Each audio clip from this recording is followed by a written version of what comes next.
Alright guys, so I just recently heard about this video of these people complaining about virtual reality, and I just want to watch this video and see how wrong they were. So, let's start. Believe it or not, virtual reality has been around for nearly 20 years. 6 seconds into the video, you already got something wrong. The first HMD VR headset was created in 1968, so you even got your timeline wrong. How do you even do that? And yet, it still feels like a random experiment instead of the next mainstream video game. The reason virtual reality isn't mainstream in the video game industry is because it's an expensive platform, and you can't just play this game on your phone. Like, Fortnite was very popular, it was on PC, then you could get it on your phone, then it was on all the consoles. VR is only on a select few things. You can't just hook up a VR to your phone. You can, but it's really bad. I don't recommend it. You'd think after nearly 2 decades of calling it the future, it'd be better? What do you mean? Virtual reality has made so many advancements from 5 years ago to now, from 2016 to now. That's just 4 years even. They've made so many advancements, and you're saying it's not better than from 1968. What? But it's not. So why does virtual reality still suck? First, the cost. Virtual reality is an expensive commitment. Says this while holding a $10 headset.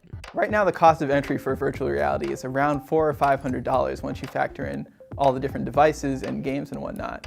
There are some new machines coming up, like the Oculus Quest, that can make it a little bit easier, or the Samsung VR. That's a bit cheaper, but overall, you're probably going to be in the range of $500.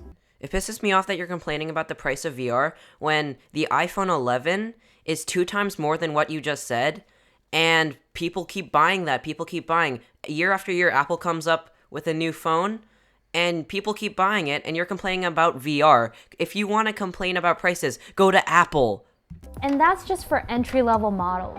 Entry-level VR headsets are not $400 to $500. My friend's Oculus Rift was $400, and that's not entry-level VR headset. That's just straight-on VR. Entry-level VR headset might be the Oculus Quest, Google Cardboard, or Samsung VR.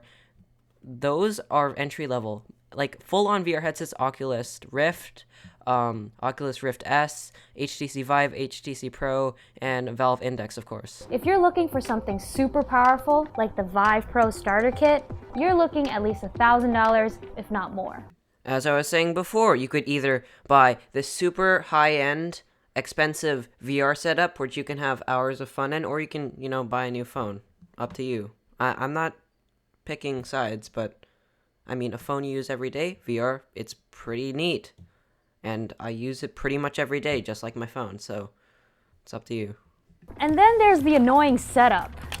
Most of these devices aren't something you can just plug into a power outlet and be on your way. It's funny that you mention that, because instead of plugging the headset into a power outlet and having it play, then what's better than that? Just taking it out of a box and having it ready to play. Oculus Quest. You have the Vive that can take a full room with sensors all around you. You have the PlayStation VR, which has extra cameras and sensor bars and even specific controllers for it. Why are you saying PSVR has multiple controllers as if it was a bad thing? Multiple controllers gives more freedom to play whatever games you want. You can play a standing up shooting game, you can play a sitting down driving game. You have more freedom to play what you want with multiple controllers. And then even the Gear VR can burn up your phone's battery if you use it for too long. No shit, it's gonna burn up your phone's battery. Using your phone normally is gonna burn up the battery. I don't understand why you're comparing phones and VR, but saying VR is the only one with these problems. Setting up a virtual reality experience on your own can be kind of a hassle. It just takes a lot. Oculus Quest. Another thing, they're complaining about the setup of VR when the person in the video is setting up one of the easiest to set up VR headsets ever. You just snap in your phone and you're done. A lot of time, and even once you've spent it, you might not know what you want to do. What do you mean you don't know what you're gonna do once you set up your VR? You play a game, for God's sake! And once you do finally figure out what games to play or how else to use it, this isn't like your PS4 or Xbox where you can binge for hours on end. You're wrong again, because I have done that. I have spent 3 hours straight in VR, and when I took off the headset, my exact words were, "When did it get dark?"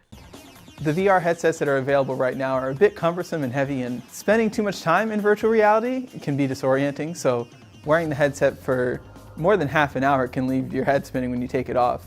Have you ever tried VR before? Do you know what you're talking about? Or are you just stupid? These are legitimate questions I have. Right now, Facebook is recommending that people take a 10 to 15 minute break for every 30 minutes that they play. That means even if you want to spend an hour in virtual reality, about 20 minutes of that will just be cooling off. My optometrist says the same thing to me for not just VR headsets, for my computer, for my phone, for the TV. It's not just for VR. And again, with my example before, I spent 3 hours straight in VR. Not to mention, virtual reality is very platform specific. If you purchase a game that requires the sensors and controllers of the HTC Vive, for example, you might not be able to carry it over to future technology. Wrong again, because I bought my HTC Vive and then the Valve Index controllers came out and I really wanted to get the Valve Index, but I was too poor to afford the whole thing, so I just bought the controllers for the finger tracking, and hey, what's that? My sensors still work for the Valve Index controllers. It's called backwards compatibility. Most of the games that we see in VR right now are pretty basic compared to what you see on a video game console or even your smartphone. Did you just compare mobile gaming to the immersive experiences of VR? My brain is shutting down from how stupid that statement was. Jesus, oh my god. Oh my god, oh my god. No.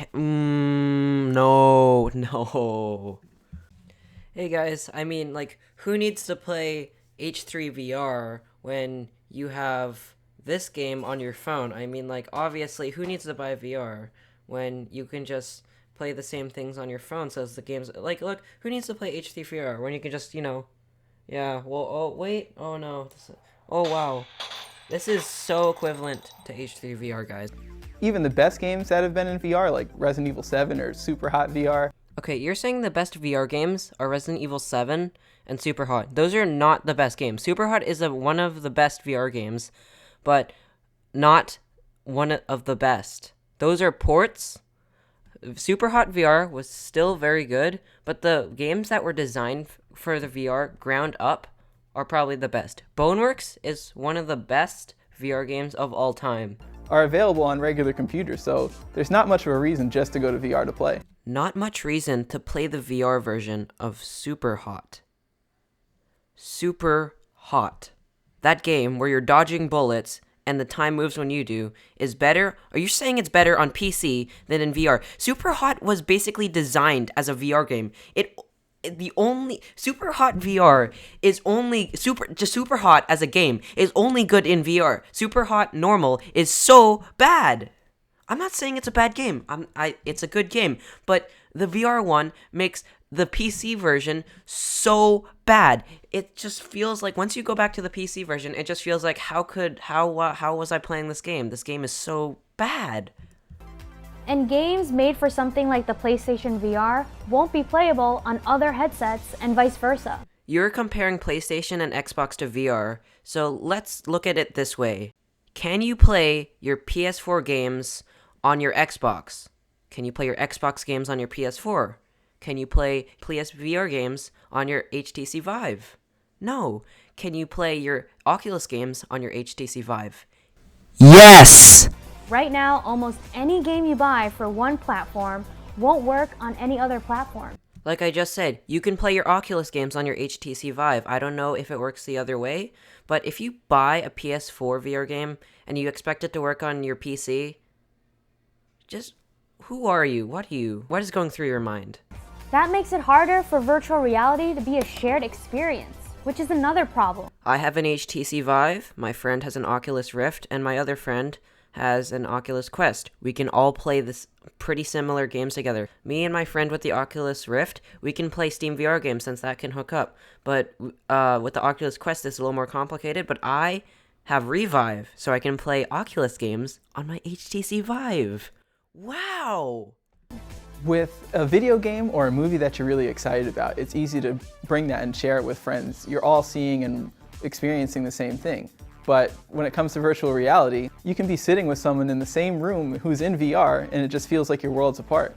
I don't know what you're saying, but me and my friends have had a blast watching each other play VR games. From the things we're doing in game to what we're saying, it's just pure entertainment.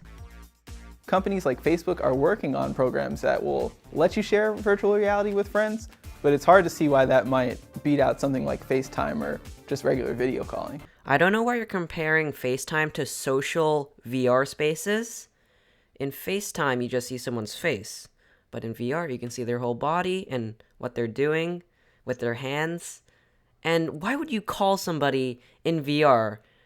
FaceTime is for if you're on the go and you want to call somebody, but VR is for hanging out, having fun, doing whatever you want, drawing or something, playing charades. It's like having your friends over, but they're not over in your house. They're in their own house, and you're doing your thing. It's really easy. We've seen things like VR arcades, VR escape rooms, and even VR Ghostbusters. Hey, I'm a big Ghostbusters fan, but why would you single out that one Void VR experience when there's the Star Wars one, the Avengers one, Wreck-It Ralph? Those are the three on the top of my mind. But there are way more Void VR experience, but you just singled out Ghostbusters. Star Wars was excellent. That have been trying to make the experience more shared. But those required going somewhere and paying an admission cost for a small 10 to 15 minute experience. Why are you complaining about going somewhere to play VR with your friends when going out with your friends, you still have to go somewhere? I don't know why you're complaining about that. Oh, and one more thing. Void VR has experiences that you can never replicate in your own house. That you walk around physically in this room, you touch things with your own hands in the room that interact with the game. There's certain smells, there's feelings you have with the haptic feedback things you have on. You can't replicate that at home unless you have some really fancy setup.